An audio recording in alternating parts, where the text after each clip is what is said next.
안녕하십니까. 반갑습니다. 오늘로써 마지막 청교도 역사 교재 수업을 하게 되는데요. 그동안 재택 수업이라 해서 매우 여러 가지 불편하고 많은 어려움들이 따랐습니다만은 그래도 잘 따라와 주셔서 감사하고요. 아쉬운 것은 한 번도 대면 수업을 하지 못하고 여러분과 이 학기말을 맞이하는 것 같아 아쉽습니다. 언젠가 또 또 다른 수업에 만날 수 있는 시간이 있겠죠. 참 여러분들이 여기까지 오신다고 수고 많았고요. 이번 주에 여러분들이 올린 그 메일 주소를 따라서 기말고사 규격 시험지를 보내드리겠고 시험 문제도 보내드리겠습니다. 그래서 다음 주는 기말고사를 치고 보강을 실시하도록 하겠습니다. 물론 교재에서 15주차를 다 해버렸기 때문에 저는 그 재택 수업에 맞추어서 그 교과 과정을 정했기 때문에 다 수업을 15주차 마쳤습니다. 그러나 다음 주는 참고될 만한 자료를 모아가지고 보강을 1시간 하도록 하겠습니다. 이제 마지막 수업인 15주차 제3장 찰스 2세 치하의 청교도 주의를 생각하면서 마치려고 합니다. 찰스 2세는 영국의 왕 1630년 찰스 1세의 앙리 4세의 딸 프랑스 공주 앙리에타 마리의 차남으로 태어났습니다. 형이 어려서 죽었기 때문에 실질적으로는 찰스 2세가 장남이었죠. 동생으로서는 제임스 2세, 여동생으로는 네덜란드 총독 오렌지 공 빌렘 2세의 아내가 되는 메리 헨리에타, 그리고 루이 14세의 동생인 오를레앙 공 필리포의 아내가 되는 헨리에타 앤, 이렇게 여동생 둘을 두고 있습니다. 이 찰스 2세의 이 족보가 상당히 여러 가지로 복잡하게 얽혀 있는데 그 원조를 따지려면은 우선 메리 스튜어트, 여러분들이 잘 아는 메리 스튜어트 때부터 올라가야 됩니다.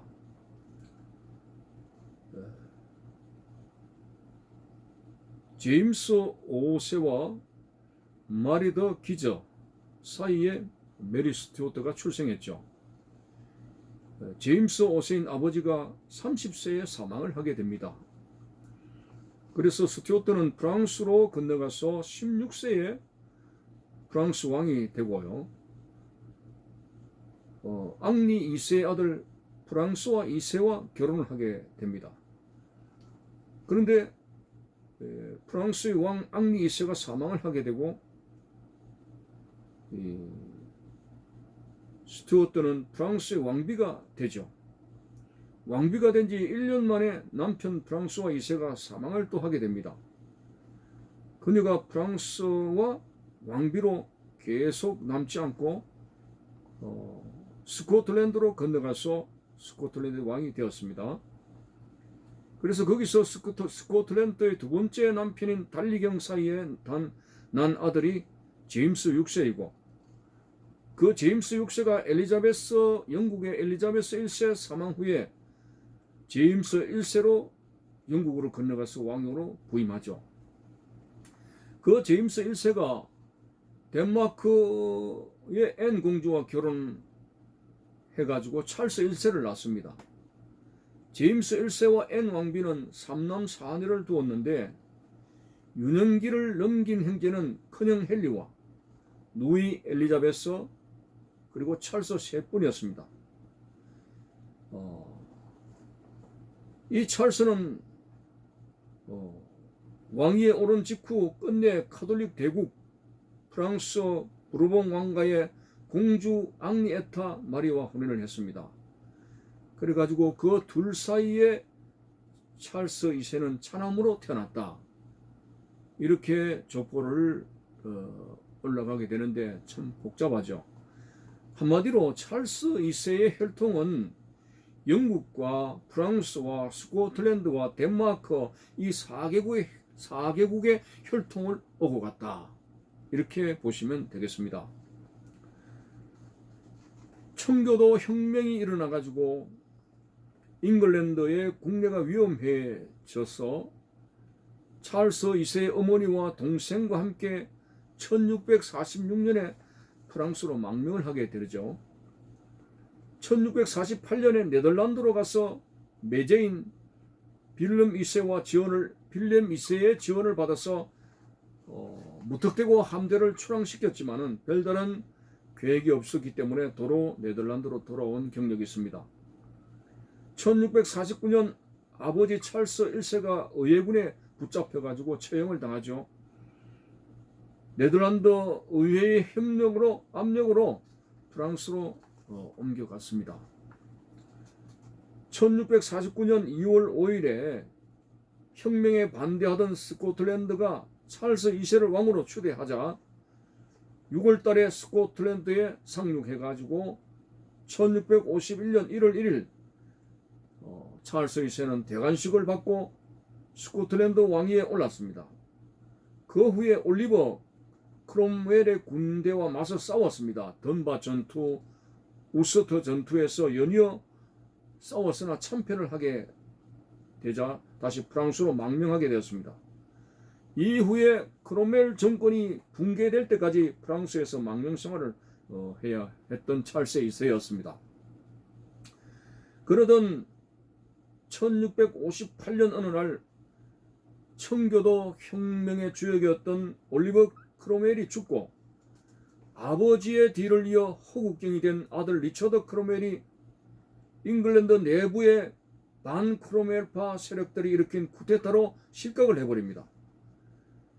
크롬웰의 잉글랜드 연방공화정 정부가 몰락해가지고 1660년에 영국이 왕정 복구가 이루어져서 찰스 2세가 영국으로 건너와서 왕위에 오르게 됩니다. 영국 시민들은 그동안 크롬웰 독재 정권에 한마디로 질릴 대로 질렸습니다.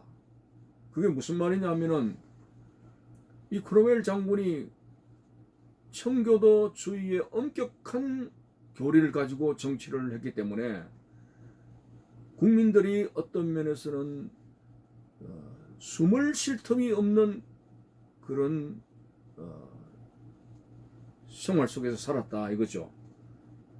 청교도주의 엄한 규율, 검욕주의, 한 개인의 청교도주의의 신앙을 전 국민들에게 실천시키고자 했기 때문에 굉장히 엄격하게 사생활에 간섭이 되어졌고 경건주의 생활로 압박을 했기 때문에 하나의 율법주의로 회양을 한 그런 모습이었고, 그래서 이 영국 국민들은 비록 그것이 성경적이긴 하지만은 실질적으로 생활 속에서 너무 간섭이 많고 너무 절제되는 것이 많아서 상당히 일반 시민들은 어려워하지 않을 수가 없었습니다.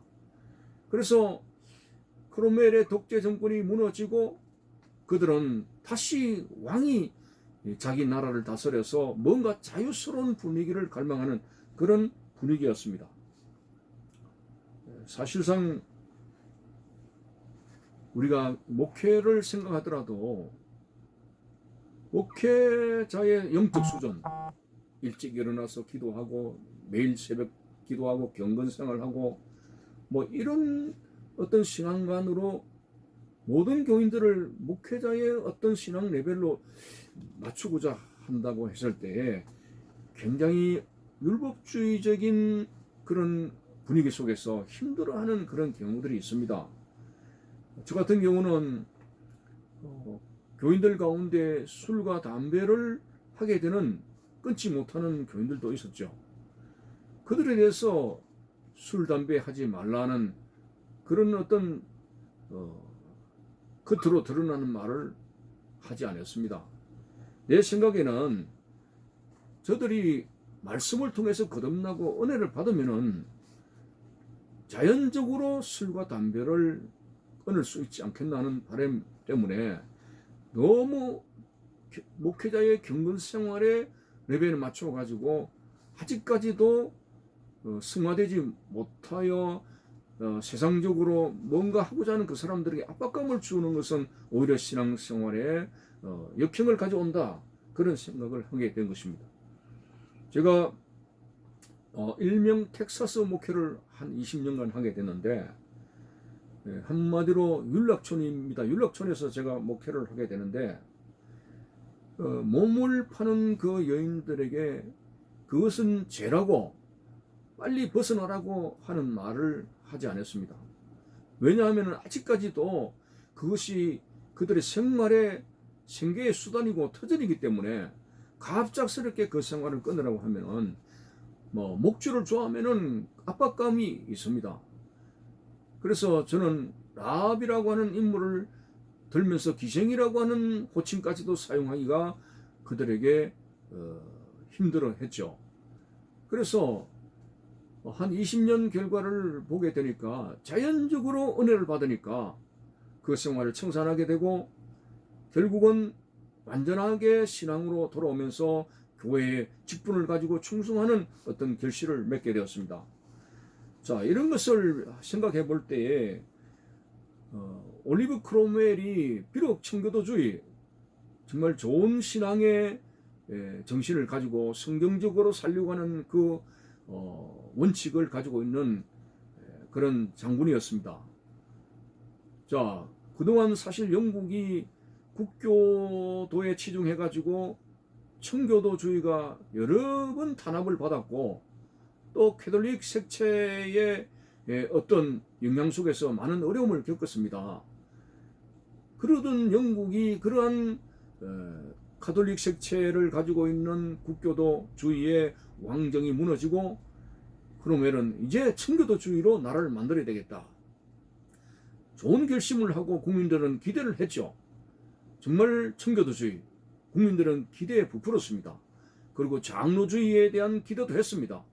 그러나 실질적으로 생활 속에서 그들은 너무 불편함을 느끼게 되고, 아직까지 그런 영적인 수준에 이르지 못했는데 이것이 생활 속에서 하나의 압박으로 작용했더니 오히려 쾌락으로 가는 것이 낫지 않나. 자유스럽게 좀 자유분방하게 믿음 생활하고 좀 이렇게 자유가 있어야 되지 하는, 그것이 국민들의 불만이었고, 그것이 이제 크롬웰이 죽고 나서 터져 나와서 왕정복구를 그래서 갈망하게 된 배경을 가지고 있습니다. 자, 그래서 크롬웰이 죽고 나서 찰스 2세가 이제 영국을 건너온다고 했을 때에 영국의 시민 남녀노소는 모두 환호를 하고 교회 종까지 치면서 국왕만세라고 하면서 새로운 시대가 열렸다고 환호성을 하면서 찰스 2세의 귀국을 환호하게 하는 그런 이상한 일이 벌어지게 되었습니다. 자, 이렇게 해서 왕위에 오른 찰스 2세는 1661년 찰스 1세 처형 12주년을 맞았죠. 아버지가 처형된 그 12주년, 자신의 아버지를 죽인 그 올리버 크롬웰, 그 크롬웰의 무덤 속의 시체를 다시 끄집어내가지고 부관참시했다고 기록하고 있습니다. 이 부관참시라고 하는 것은 머리를 다시 자르고 몸통을 내서 네 조각으로 내가지고 시가지에 걸어놓아서 온갖 수치를 당하게 했다고 하는 것입니다. 참 어떻게 이럴 수가 있는가. 한번 죽어버린 사람, 아무리 원한이 있어도 그렇지, 죽었던 사람을 다시 무덤에서 끄집어내 가지고 세상에 이렇게 잔인하게 시체를 참 난도질할 수가 있는가 하는 그 생각을 가지게 됩니다.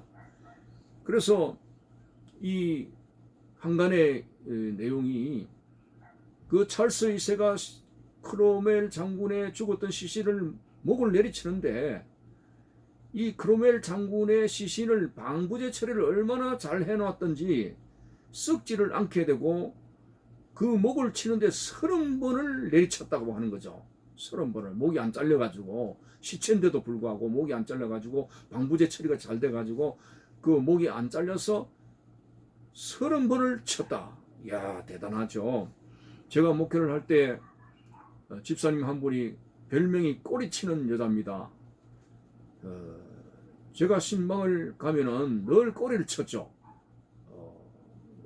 무슨 꼬리를 쳤느냐 하면은 그 집이 꼬리곰탕 집이기 때문에, 그 꼬리곰탕을 만들어내기 위해서 이제 소꼬리를 도마에 올려놓고 칼로 힘껏 치게 됐을 때 저는 그 집사를 꼬리치는 여자라 이렇게 별명을 붙이게 됐는데, 뭐 소꼬리 치는 정도가 아니고, 이 뭐 찰스 2세가 얼마나 아버지에 대해서 복수심이 불탔는지, 이미 죽었던 그 크로멜의 시체에 목을 30번이나 쳤다고 하는 거, 이거 정말 어떻게 생각해야 될지 모르겠습니다만, 그렇게 해서 여튼 아버지의 원한을, 억울한 죽음을 이제 복수하게 됐다, 뭐 이렇게 말을 할 수 있겠죠.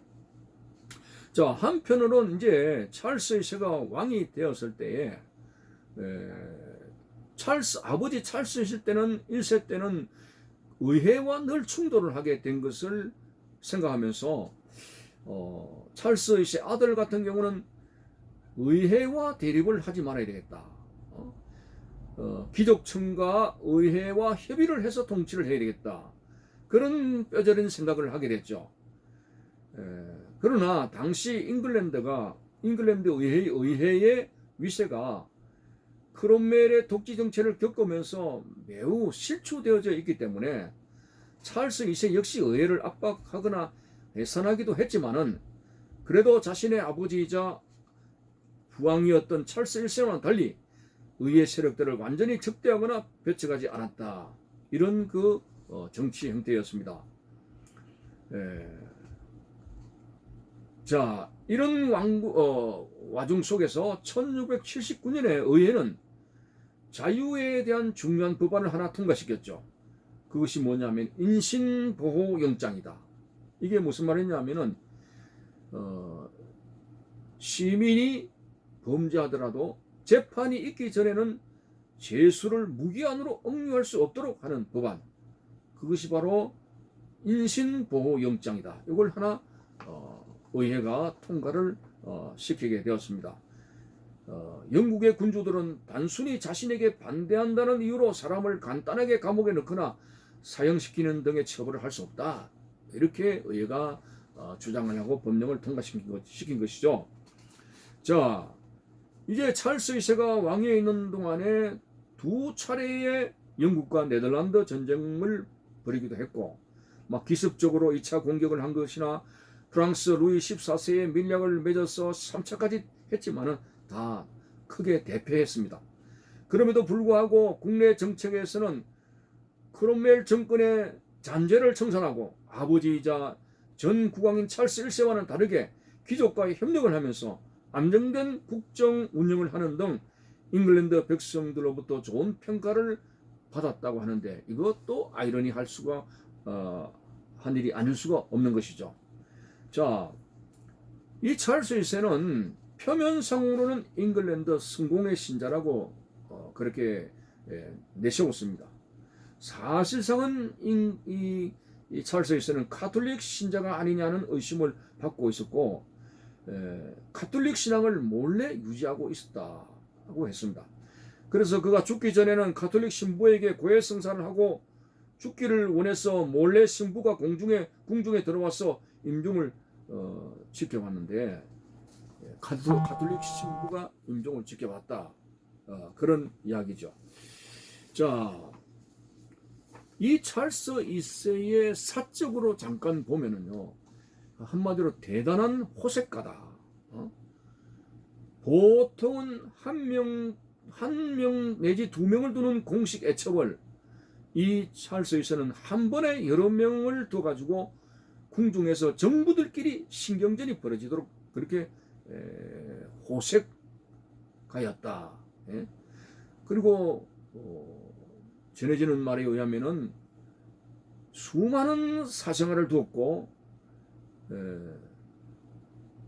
크롬웰이 펼친 청교도적인 엄숙함에 짓눌려 있던 그 영국 국민들은 오히려 이러한 호색적인 행각을 하는 찰스 2세를 반겼다는 말을 하고 있습니다. 이 말이 안 되잖아요. 근데 얼마나 크롬웰 청교도 정치가 그러한 규율에 맞춰서 독재 정치를 해서 숨도 쉬지 못할 정도의 압박감을 가지고 살았는지를 잘 보여주고 있는 단면입니다. 찰스 2세가 그런 말도 안 되는 부패와 호색한적인 그런 생활을 했어도 오히려 영국 국민들은 그것을 반겼다. 그게 참 여유가 있구나. 즐겨야 되지. 이런 그 분위기였습니다. 자, 오늘 그 찰스 2세의 그 여러 정부들 가운데 특별히 가장 유명한 정부, 클리브랜드 공작 부인인 바바라 팔머라고 하는 그 정부가 나오는데, 이 바바라 팔머는 다른 남자와 정사를 벌이는 현장을 왕에게 몇 번이나 발각되었어요. 이 여인이 바람을 피웠다는 거죠. 왕의 아내임에도 불구하고, 왕비임에도 불구하고. 그래도 찰스 2세는 그 여인이 너무 좋아가지고 그것을 눈 감아 주었다. 몇 번 발각되어도 그냥 눈 감아 주었다 하는 것이었습니다. 그래서 찰스 2세의 정부 중에서 바바라 팔머가 찰스 2세의 총애를 많이 받았다 하는 그런 것이었습니다. 어느 정도인가 이 바바라 팔머가 바람을 피워가지고 다른 외간 남자 사이에서 태어난 아이, 그 아이를 찰스 2세가 거부를 했죠. 이 자식은 내 자식으로 받아들일 수 없다 하니까 바로 그 자리에서 그 바바라 팔머가 얼음장을 놨습니다. 당신이 이 아이를 우리의 자식으로 인정하지 못한다면 이 아이의 머리를 박살내서 죽이겠다 협박을 하니까 찰스 2세가 겁을 먹고 그 아이를 인정을 하고 미안하다 하면서 사과를 받아내기도 했습니다. 자, 이렇게 그 바바라 여인을 찰스 2세가 좋아했죠. 심지어는 이 어느 정도 막 나갔냐 하면은 바바라 팔머가 돈을 받고 몸도 팔기도 했다 하는 그 정도로 제멋대로 했습니다만은 그래도 찰스 2세의 총애를 받았다라는 것이죠. 자, 이 찰스 2세는 여러 여인들을 거느렸습니다만은 특별히 교재에도 나옵니다만은 두 여인을 소개하고 있습니다. 바바라 팔머 외에 마담 캐루알이라고 하는 정부, 찰스 2세가 가장 아끼던 정부로서 어떤 면에서는 외모는 매우 아름답고 재치와 유머는 거리가 없어요. 좀 이렇게 좀 이성적인 사람이었습니다. 그러나 이 마담 캐루알은 명석한 두뇌를 가져가지고 정치적인 능력을 가졌습니다. 그녀는 1년 동안 그 왕에게 순교를 바치지 않았고 왕을 애타게 했다는 말이 있습니다. 찰스의 정부 중에 가장 사랑을 많이 받은 정부라고 또 말을 하네요. 바바라 팔머는 총애를 많이 받았다 하지만은 그래도 캐루알보다는 받지를 못했다 이렇게 비교할 수가 있겠습니다. 그래서 그녀가 정치를 잘한다는 것 때문에 찰스의 말년에 아예 정치를 그녀에게 맡기고 그동안 찰스 2세는 다른 정부 넬 그린과 함께 놀아나고 그렇게 했습니다. 그래서 탁월한 재능은 항상 늘 좋은 것으로만 얻어지는 것이 아니라는 그런 교훈을 받게 되는데요.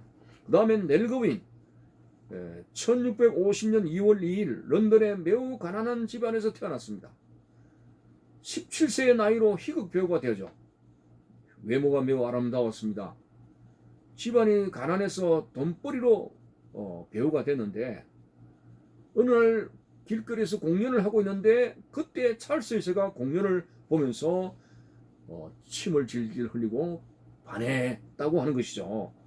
그래서 그때 연기 도중에 왕과의 대면에서 넬거리는 왕을 유머로 웃겨주었다는 그런 설이 있습니다. 돈벌이를 위해서 매춘도 했습니다. 그러나 그는 모두에게 당당하게 나는 매춘부라고 밝히기도 했습니다. 찰스 2세는 넬거인 보다도 쾌루마를 우리가 좋아했다고 듣는데 기록에 의하면 잠자리에서는 루이저 더 캐루알보다도 넬거윈을 더 좋아했다.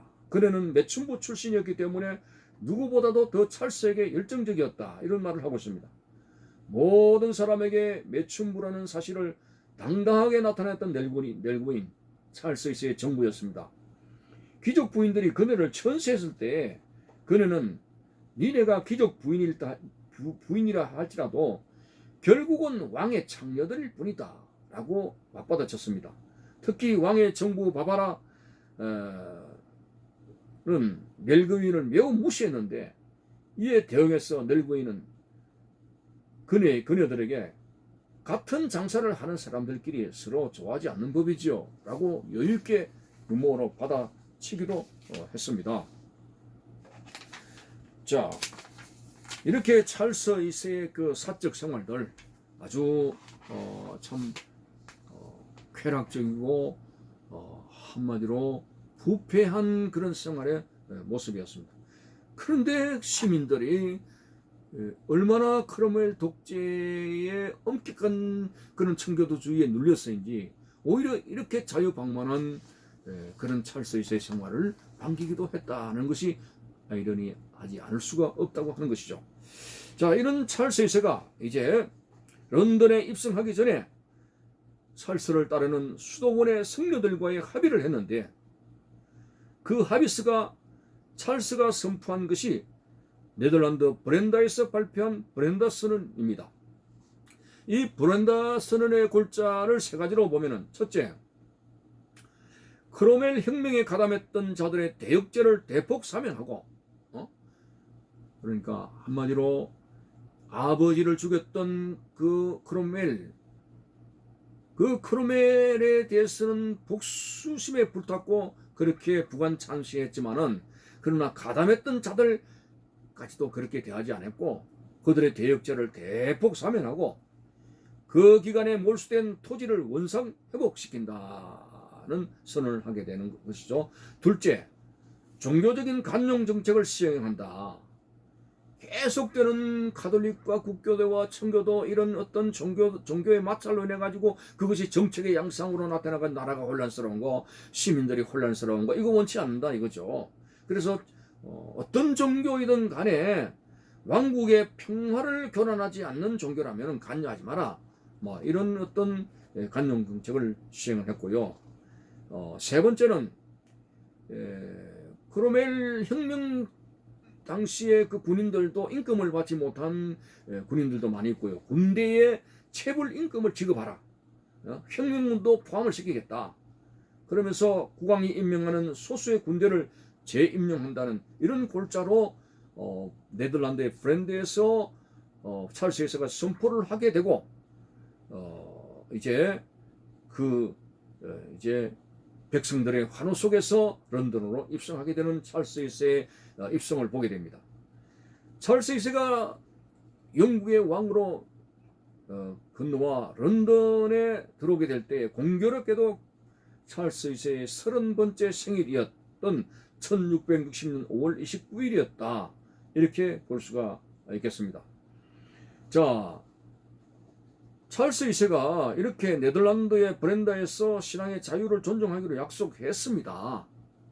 이런 선포를 했습니다만은 얼마나 그 선포 약속을 이행하느냐라고 봤을 때에 우선 신앙의 자유를 존중하기로 했다. 어떤 종교든지 간에 뭐 그들의 나름대로 종교를 인정하기로 했다고 하지만은 그 당시에 성공회 쪽에서 정치적인 기반 위에 세력을 잡고 있었기 때문에 강력하게 그 성공회 측이 정치적인 세력을 가지고 밀고 나가기 때문에 찰스도 결국은 좌절돼 가지고 국교도 편에 서서 나라를 이끌 수밖에 없었던 모양을 보게 됩니다. 그래서 이 1662년에 잉글랜드 국교회를 엄격하게 따르게 하는 법령이 통과되어 버렸습니다. 만약 장로교 청교도주의 목회자가 감독 체제하에서 안수를 받지 않았다면 국교회의 의식에 따라서 다시 안수를 받아야 하는 그런 국교회 체제로 다시 그렇게 비중을 두게 되었습니다. 그래서 마틴 로이드 존슨은 찰스 2세의 복귀를 도왔던 장로교도들을 비판했습니다. 그들이 정치적인 편법을 사용했고 여러 가지 교파들을 청교도주의, 국교 이런 어떤 교파의 하나 되는 영적 연합을 도외시했다는 그런 이유에서 그들은 이제 장로교도들의 정치 결탁을 비판하기도 했습니다. 자, 그리고 찰스 2세는 왕권 신수를 믿고 있는 자이기 때문에 어떤 종교적인 교리를 가지고도 왕에게 가타부타 간여할 수 없다는, 오직 왕이 지시하고 명령에 따라서 허락을 받아야 된다는 그런 주의를 가지고 있었습니다. 그래서 찰스 2세 치세 기간 동안에 사실상은 종교의 자유를 준다고 하지만은 청교도들에게 큰 시련의 시기였다. 어떤 면에서는 이 찰스 2세에 의해서 국교도 중심으로 눈치를 보게 된 그 찰스 2세에 의해 가지고 많은 청교도 목회자들이 목회지를 잃어버렸습니다. 목회지를 잃어버렸습니다. 목회지를 잃어버린 가운데서도 계속적으로 그들은 펜을 들고 설교를 하게 되고 그리고 작품을 남겨놓았던 사실도 있습니다. 자, 이렇게 이제 찰스 2세 참 어떤 면에서는 뭔가 브렌다스는 약속을 지키는 어떤 부분이 있어야 되는데 어떤 세력에 밀려가지고 거기서 그는 또 살아남기 위해서 장깨를 굴리고 뭐 여러 가지 그런 모습이 보이고 특별히 그 이기적이고 사생활은 몹시 엄난했다. 그리고 그 찰스 2세는 점점 더 통치를 할수록 장로 교도들과 칼빈주의 극단파를 혐오를 하게 되고 일부러는 나는 영국 국교도라고 부르짖으면서 가톨릭에 대해서 항상 동정적인 자세를 가지고 되었습니다. 그래서 공화정 시대에 사역했던 개신교 지도자를 면직을 시키고 이들에게 대해서 설교와 학교의 교사 생활도 금지를 시키고 그리고 국교의 전성시대에 마련했던 그런 통일령과 공동기도서 사용을 복원시켰다. 무슨 말이냐면은 이 통일령이라든지 공동기도서는 가톨릭의 잔재가 많이 남아있는 것입니다. 그래서 가톨릭의 잔재가 많이 남아있는 통일령과 공동기도서를 전체 목회자들에게 적용하게 될 때 청교도주의자들이 강력하게 반발을 하게 되는 것이죠. 자, 상관없이 무조건 그렇게 나갔습니다. 심지어는 국교도 아닌 목회자들, 비국교도들은 비밀 집회 금지령을 내렸게 되고 5명 이상 모이는 것을 금하게 되고 그리고 그 승직자는 왕이 거하는 그 도시에서 5마일 이상 격리해서 살도록 그렇게 선을 그어버렸습니다. 자, 이런 그 찰스 2세의 정치 형태를 보게 되는 것이죠. 자, 그래서 사보이 회의라고 책에 나와 있는데 사보이 궁전에서 개최된 영국 성공회와 장로파의 승직자 회의를 말하는데 국왕 찰스 2세가 소집을 했습니다. 성공의 기도서에 대한 찬반 조정을 목적으로 소집되었는데 1661년 4월 14일부터 7월 24일까지 진행되었습니다. 자, 여기서 왕이 선포한 브렌다 선언의 약속을 성취하기 위해서 왕실위원회는 12명의 감독과 12명의 장로교 신학자들 그리고 9명의 보좌관들을 지정하고 사보이 궁전에서 해집을 갖고 교회의 의문점들을 바로 잡을 것이라고 목적을 표명했습니다만은 성공의 측에서 이 검토를 해보니까 결국 그 약속 이행도 허지부지하게 됐다. 실천한 것은 그 기도서 중에 17항목에 대한 것만 받아들였고 다음 해 1662년에 개정된 기도서에 15항목만 수용되었다. 그러니까 장로파 성직자들이 이 기도서를 가톨릭 잔재가 남아있는 기도서를 수용하지 않았습니다. 그 때문에 미움을 사고 찰스 2세로부터 축출당한 그런 청교도주의의 장로주의의 목회자들이 2,000명이나 넘는 그런 일이 나타나게 되고 성직자들이 제명이 되게 됐습니다. 이 성공의 기도서가 도대체 뭔가를 한번 살펴봅시다. 흔히 CPR이라고 합니다. 성공의 기도서가 Common Prayer Book이라고 부르는데 16세기 종교개혁 이전에는 서방교회의 공통된 라틴어 식서를 기초로 하여 지방마다 다소 다른 제식이 행하여지고 있었는데 종교개혁을 받아들이면서 영국의 에드워드 6세 때 회중이 다 쉽게 이해할 수 있어야 한다는 원칙 아래서 캔터베리 대주교 우리가 잘 아는 크랜머를 시켜가지고 독일 루터파 교회의 예배의식을 가미하면서 영어로 전국에서 획일적으로 쓸 수 있는 일기도서를 편집하게 되었습니다. 자, 이 책에 가톨릭적인 해석이 많이 남아있기 때문에 에드워드 6세 때 크랜머를 시켜가지고 그게 많이 뜯어 고쳤죠. 프로테스탄트적인 색채가 짙은 내용으로 개정을 했습니다. 특별히 그 개정 내용 가운데 성찬식에 관한 겁니다. 성찬식과 관한 내용들이 있게 되어지는데 한마디로 로마 카톨릭적인 색채 그 빵과 잔에 그리스도의 살과 피가 임한다는 그런 것을 배제하고 기념설로 크랜머를 통해서 고쳤다 이 말입니다. 자, 이렇게 기도서가 계속 개정을 거듭해 왔지만은 찰스 2세가 적용하고자 하는 이 성공의 기도서는 한마디로 개정되기 전에 가톨릭 잔재가 남아있는 그대로를 적용하기로 원했고 청교도주의자들의 그 당시 반발을 사게 되고 반발을 하게 되니까 결국은 그 청교도주의 성직자들이 축출을 당했다 이런 내용입니다. 자, 그 다음에 워체스터 의회 선언을 보게 되면은 사보이 의회가 성공의 기도서를 반대하는 장로주의 목사들과 마찰을 일으켰고 아무런 성과 없이 끝냈죠. 하지만 왕실에서는 장로교도들에 대한 타협으로서 한 걸음 나아가서 성공의 측의 기도서에 장로교 측의 교리에 반대되는 부분을 개정할 것을 약속하고 장로교에서 선정되는 많은 숫자의 부감독들을 임명할 것을 약속하고 장로교도들이 감독교의 결의에 참석할 것을 허락했고 여러 가지 개정의 희망을 제공할 것을 약속하는 왕실 선언이 나타났습니다. 그러나 이 선언도 뚜렷한 목적이 없어가지고 임기응변식으로 시간만 벌자 하는 식으로 끌어갔을 뿐 결과는 없었다. 좋은 결과는 없었다. 이렇게 볼 수가 있습니다. 그 다음에 왕다운 의회가 책에 나오는데요. 1661년 왕다운 혹은 평의원 의회라 이렇게 알려졌습니다.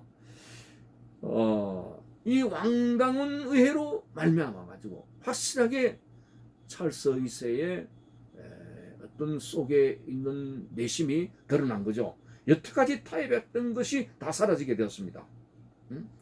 그래서 이렇게 찰스 1세를 중심으로 하는 이 평의원회의 어떤 결정에 대해서 한마디로 가톨릭의 잔재 속으로 돌아가게 된 결정을 가지고 페피스라고 하는 사람은 내가 내 생에 들어본 적이 없는 가장 추악하고 불경스러운 사람들이다.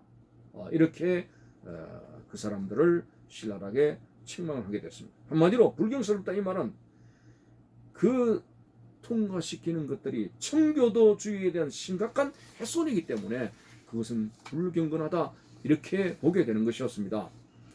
자, 특별히 그 왕권 신숙수를 바탕으로 이 찰스 2세가 하는 말이 왕을 대항하는 군대를 징벌하는 것은 합법적이다. 그건 당연히 벌을 내려야 된다. 이런 것까지도 통과가 되어버렸습니다. 그래서 장로교도들이 장악하고 있는 자치도수의 업무로부터 장로교도들을 추방하려는 사악한 시도가 그때부터 구체적으로 나타나게 되었습니다. 검은 바돌로메의 날이라고 하는 것은 무슨 말이냐면은 이 바돌로메 죽일 때에 얼마나 많은 그 위그노 신자들이 죽었습니까? 프랑스에서 개신교도들이 엄청나게 어린아이나 노약자 관계없이 잔인하게 살해가 되었습니다. 바로 이제 위그노 신자들의 대량 학살을 기념하는 바로 그날을 성 바돌로메의 날, 검은 바돌로메의 날 이렇게 부르게 됩니다. 자, 이 날을 통해 가지고 가톨릭 잔재가 있는 기도 방식 통일 법령 이제 이것을 거부할 수가 없다는 거죠. 이제 검은 바돌로메의 날을 통해 가지고 확실하게 로마 가톨릭식의 어떤 교리에 이제 항의를 할 수 없다. 그것을 하나의 법령으로 이제 통과를 시키게 되는 일이 나타나게 되었습니다. 그래서 모든 사람들이 이제 여기에 통과된 기도서에 있는 모든 것들에 동의를 해야 되고 한마디로 가톨릭 잔재의 어떤 교리에 있는 그런 기도서에 동의를 해야 되고 고위 성직자의 신성한 임명 한마디로 그 당시 로마 체제의 어떤 그 사제들 감독들 그런 고위 성직자들의 신성한 임명을 인정해야 되며 세례를 받을 때 성호를 꺼야 되고 성찬식에서 무릎을 꿇어야 되고 그리고 그런 국교의 기준에 대해 순종을 해야 되는 그런 법령을 통과한 날이 바로 검은 바돌로메 날입니다. 완전히 국교도에 치중해서 가톨릭의 잔재가 남아있는 국교도에 치중해가지고 이제 청교도주의를 배타한 것이게 되고 장로주의자들을 배척하게 된 것입니다. 자, 그래서 이런 법령이 통과되었을 때에 그날에 한마디로 검은 바돌로메의 날, 완전히 개신교도들을 죽이게 되는 그런 검은 바돌로메의 날, 그날에 순종하지 않는 성직자들을 그들이 축출되게 됩니다. 목회자들은 목회지를 잃어버리게 되고 한마디로 수입이 끊기게 되고 그날에 이제 2,000명의 성직자들이 그 성직에서 물러나게 되었습니다. 물론 그들이 이제 그 자리에서 물러나게 되죠. 그 성직자 차라리 자신들은 신념을 더럽히기보다도 하나님을 의지하고 추방당하는 것이 낫다 하면서 그들이 추방당했습니다만은 그러나 그들이 또 케임브리지 대학 이런 쪽으로 가서 좋은 성직의 자리를 차지하는 결과도 있었습니다. 자, 이런 어떤 결말이 있게 되면서 찰스 2세 때에 국교도를 중심으로 하는 정책이 되어서 결국은 장로주의자들, 칼빈주의자의 신앙 그리고 이제 청교도주의자들 그들이 큰 박해와 탄압을 받고 배척을 당하게 됐다는 그런 결과를 가져오게 되었습니다. 그래서 축출된 성직자들이 이루 말할 수 없는 고난을 겪게 됐다는 것은 이 책에서 그 고난을 이 책에서 다 설명을 할 수 없다 그렇게 말을 하게 됩니다. 한마디로 또 그 중에 한 사람이 존 번연 철로 역정을 펴낸 존 번연을 들면은 1660년 찰스 2세의 왕정 복구로 청교도 전성시대가 끝나고 성공회를 영국의 유일한 국교로 복귀시키고 비국교도 성직자들을 교회에서 축출하게 되는 그 과정 속에서 번연은 비국교도로 승직을 받지 못했고, 그리고 설교를 계속 했기 때문에 설교 금지령을 내리고 그것을 위반했다 해가지고 이 존 번연은 감옥에서 12년 동안 감옥 생활을 하게 되는 고난을 겪게 됩니다. 뭐 처음에는 브렌다 스너닌이 하면서 막 어떤 종교도 막 나라의 평화를 위해서는 괜찮다고 그렇게 선언하던 그런 찰스 2세가 허지부지하게 되고 결국은 정책적으로는 국교도의 위치에서 강력하게 장로주의 그리고 청교도주의를 배척하게 되고 내심적으로는 사실상 가톨릭 신자가라고 하는 것을 알 수가 있게 됩니다. 자, 그러던 와중 속에서 이제 그렇게 청교도들, 장로주의자들, 성경에 입각해서 살려고 하는 그런 자들을 상당히 축출하게 되고 탄압을 하게 됐을 때 그것에 대한 하나님의 징계인지는 모르겠습니다만, 역사적으로 어떻게 조명해야 될지 모르겠습니다만은 엄청난 그 질병, 요즘 그 뭡니까 코로나처럼 흑사병이 발병하게 됩니다. 찰스 2세 때 짐승의 사체에서 벼룩이 옮긴 패스트균에 감염되는 이 질병, 흑사병이라 부르는데 1665년에 런던에서 발발한 이 역병은 인류사에 나타났던 흑사병 중에 가장 큰 압도적인 그런 그 전염병이었다, 이렇게 봅니다. 당시 런던 인구가 45만 가운데 7만 5천 명에서 10만 명이 사망했다, 그 흑사병으로 인해 가지고. 그래서 희생자들은 주로 가난한 빈민가에서 속출하게 됐는데 1665년 유난히 더웠던 여름에 그 역병은 막 극에 달했다, 이렇게 봅니다. 자, 겨울 들어가지고 잠시 주춤하다가 봄부터 다시 기승을 부려가지고 찰스 2세를 비롯한 왕실 일가도 한 달 동안 피난을 가게 되었습니다. 가공할 만한 이 흑사병은 예기치 못한 그런 병이었죠. 그래서 이것이 뭐 하나님의 바른 성직자들을 탄압한 데서 오는 징계냐 하는 문제